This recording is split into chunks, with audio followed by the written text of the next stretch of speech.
Numbers 31 and 32, People versus Taft Lewis, 16432 FH. Well, this was adjourned from last week. So here we are. So here we are. You have the opportunity to speak to Mr. Lewis. Not really directly to Mr. Lewis. We did mention to Mr. Judge Conlon that I was thinking, based on the fact that he's been struggling financially, if the court would be willing to waive the waivable fees, that would leave him a $73 mandatory balance. We never really got that far. So, Okay. All right. I see there's a range on bench warrant.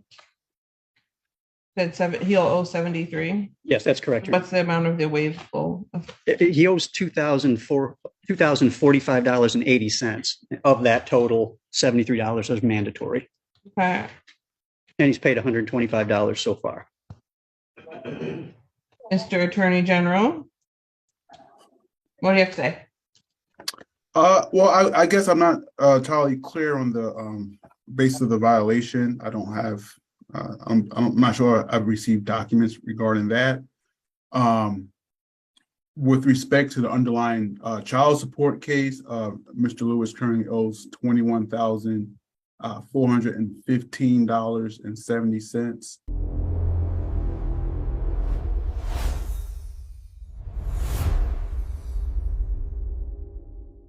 And he has a current obligation of $66 a month. That's 66. And his last payment was in August of 2022.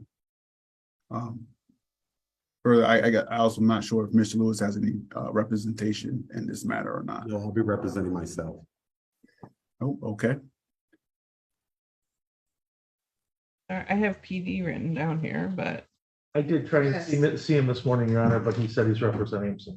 Yes, ma'am. oh, okay. So I'm sorry. I thought Mr. Gaddy was here on this. Sorry. There's two issues, Okay. the collections issue and then the probation violation. Okay.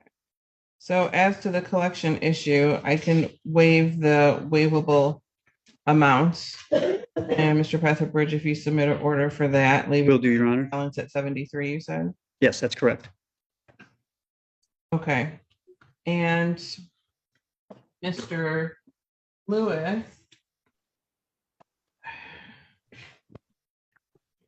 Can I speak now, Your Honor? Yep, just a minute. No problem.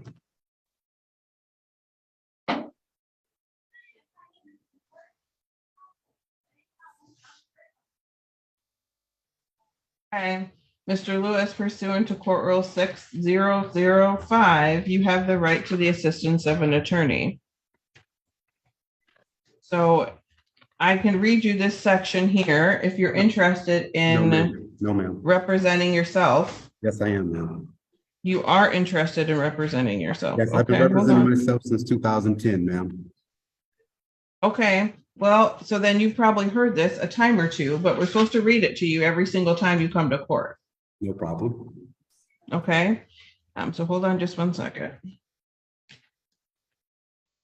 Says here under subsection D, the court may, and this is in the initial waiver, so I'm assuming some other judge did this for you, but if not, here it goes.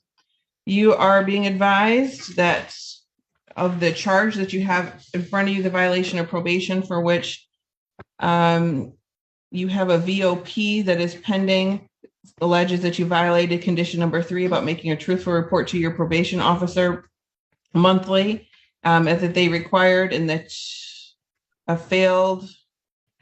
you failed to report on 1/26/23, and that you on 1/27/23 a call was placed to you and contact was made. You said you were going to turn yourself in on the warrant. The potential penalty in this case is up to 5 years and or $5,000. And I will read this verbatim. Advising the defendant of the charge, the maximum possible prison sentence for the offense, any mandatory minimum required by law, and the risk involving self-representation. In addition to that, I will offer you the opportunity to consult with a lawyer that you can retain of your choosing. Currently you're in custody, so I'd also appoint the public defender's office if you wanted assistance. That's my understanding that you are not interested. No assistance needed, Your Honor. Okay.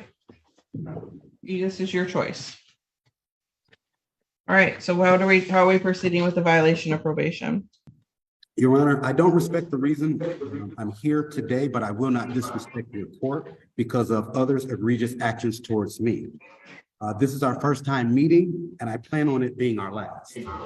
Before Mr. Breckenbridge left, I would have liked to address the whole panel.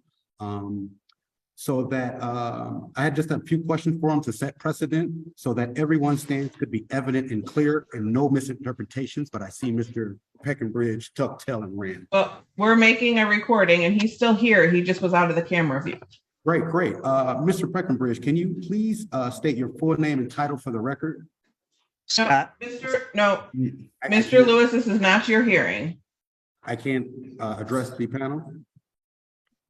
There's no panel. You have the probation officer, you have the court fines and fee officer, and you have the assistant. And everyone put their appearances on the record. So we're going to move it along. No problem. I can get right to it. That is fine. All right. The law is my protection and I shall find remedy in it. Before we begin this process, I would like to address the court. In addressing the court, I would like to fully read and completely express all information today without interruption. I have two questions for the court. First question is, are all laws commercial? Second question. Mr. Lewis. Yes, ma'am. We have a violation of probation in front of you. I understand that you have been arraigned on the violation of probation. And because you are decided that you want to act as your own counsel, I will hold you to the same standards as I would any other defense counsel in this same procedure and within this same case. So as to the violation of probation, you can accept responsibility by pleading guilty to the violation or no contest.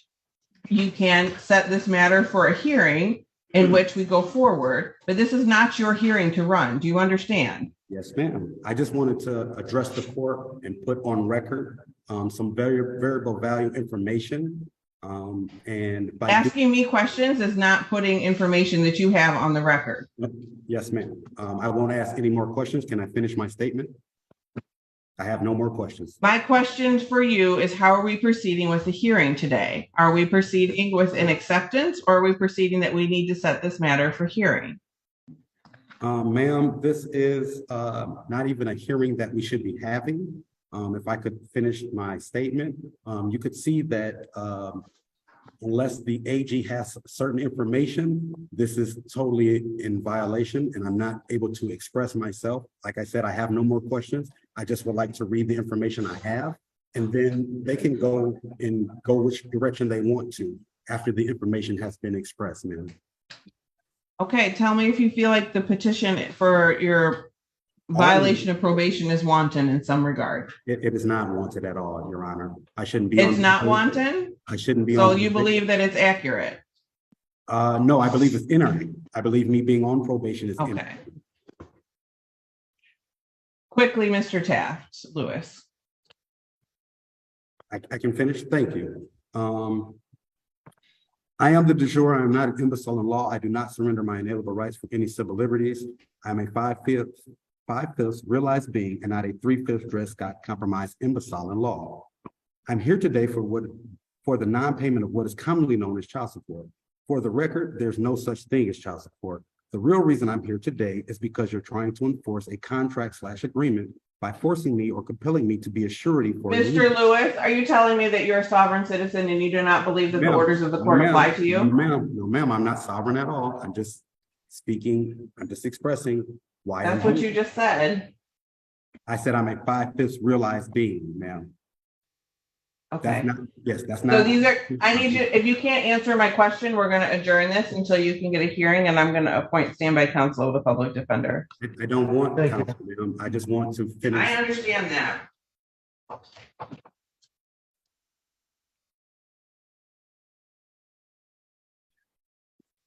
So what I want you to do, and you don't have to have Mr. Gaddy right next to you during your event, but your hearing for next week. But what I want you to do is talk to him about your available option, because what's very clear to me is that you're not listening to the questions that are being posed to the court.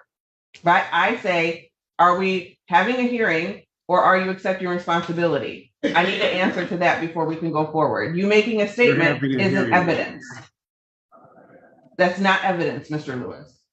And because you want to represent yourself, you're going to be held to the same standard as if you were a defense attorney appearing in front of this court. You can change your mind about that and have Mr. Gaddy represent you. No, I don't want any. But in the meantime, I'd like for you to talk to him in the next week so that you guys can discuss what the proper way is to go about dealing with the court. Because as of right now, you're not following the proper criminal procedure. You don't get to just make statements. There's an order to things. So you can find that out for Mr. Gaddy. This case is adjourned until next week. We'll see you back on the 6th. Or exactly, Ms. Armstrong, does that give you enough time or do you need to put it up 2 weeks?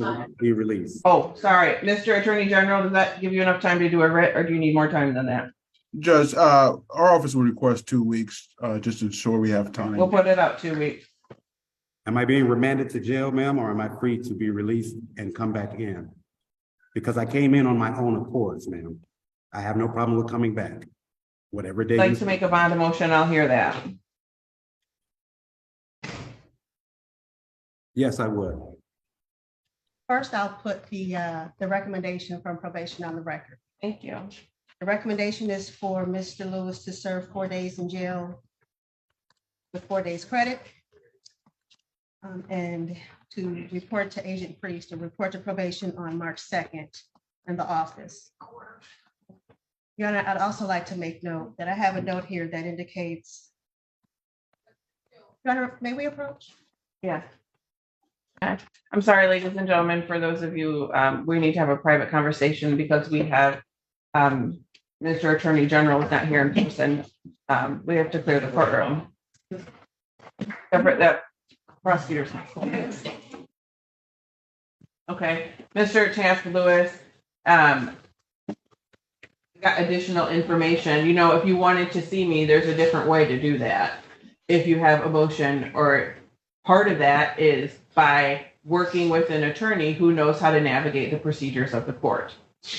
Again, your choice not to use an attorney. I still have the standby counsel for the public defender should you choose to avail yourself of their decades of legal knowledge that might help you navigate this process. Ma'am, I thought this was the hearing. I didn't know it. Pardon? I thought this was the hearing because last week I could not speak also because he said it was your case and I would be able to have my turn to speak when I was in front of you. Now I'm in front of you and you're telling me this isn't the hearing also. So I didn't know how you guys were going to proceed. I just want to be heard on what information I have. Like I said before, I asked for this warrant so that I could get in front of you, so that I could say this information to see which way. And Mr. Taft Lewis, that's exactly what I'm saying, is if you had used the assistance of the public defender's office or your attorney who assisted you at the time of your case, you wouldn't have had to violate your probation to get in front of this court. I don't believe that you are a flight risk. I think you just made poor decisions. So I am going to release you, but you're to respond here in person, which is March 6th. No problem. On Monday at 1:30, and that is the date and time set for your hearing. Yes, ma'am. At that time, I would expect you to follow the proper procedure that any other criminal defense attorney would be held to the same standard. You still have the public defender at your disposal if you choose to consult with them. No problem. Could you also order him to report in person, probation office on? You'll have to report to probation tomorrow. I'm sorry, March 2nd. Yes. You'll report to probation on March 2nd to meet with your agent. Which agent is that? Is that Agent Moses, Agent Miller, or Agent Priest?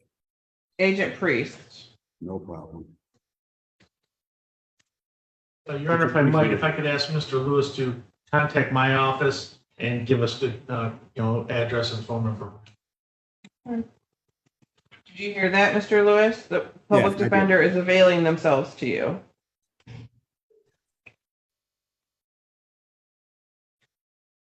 I have no comment on that, but yes, I did hear him, ma'am. I'm releasing you on PR.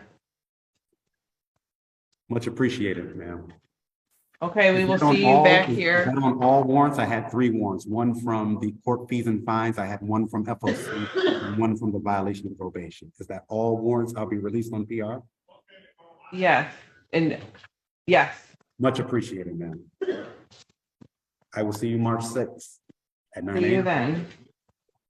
It's 1:30 PM, On 1:30. March 6th. Be there at March 1:30. 6th. Yes. This case demonstrates a common pattern seen in sovereign citizen-style courtroom encounters, where the defendant attempts to reject established legal jurisdiction by invoking alternative interpretations of law, such as commercial law, du jour status, or claims that standard legal obligations like child support do not exist in enforceable form. However, these arguments have no standing in a court of law. The judge's primary concern is procedural order and legal relevance. Throughout the hearing, the court repeatedly redirects the defendant back to the core legal question, whether he accepts responsibility or contests the violation under lawful procedure.